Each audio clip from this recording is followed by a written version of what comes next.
এবং নেই। হ্যাঁ মামা। এই বৃষ্টির মধ্যে কই যাস?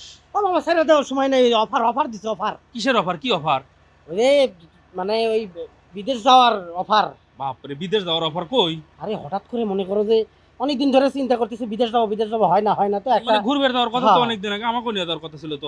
হ্যাঁ ওই এখন একটা সুযোগ পাইছি তাই চিন্তা কি করলাম যে সুযোগ, কি সুযোগ?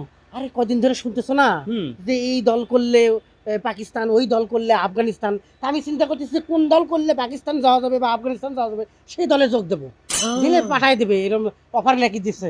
বাবা বাবা বাবা, দারুণ আইডিয়া। দেশ তো ঘোরা হয়ে গেছে, হ্যাঁ দুইজনেই তো ঘুরছি। হ্যাঁ এক বাবা। কাজ কর, তাহলে আমিও যাব। কোন দল তুই একটু খোঁজ নে, সেই দলে যোগ দেই, আমাকে পাকিস্তান আফগানিস্তান পাঠাই দেখ।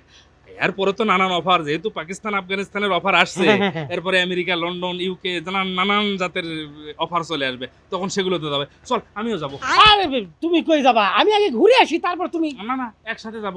ঠিক আছে, তুই চল। তোমার কাপড় চোপড় গুলো। আরে কাপড় চোপড় লাগবে না, তোর ব্যাগে আছে না, তোর গুলোই আমার হবে। তোর প্যান্ট, তোর গেঞ্জি, তোর লুঙ্গি, তোর সবকিছুই আমার। তুই চিন্তা করিস না, ভাগ না। হ্যাঁ, কি লোক এটা রে? এই লোকটাকে উগান্ডা পাঠায় দাও। আমার প্যান্ট, আমার লুঙ্গি, আমার কাপড় চোপড় তোমার গায়ে হয় কেন?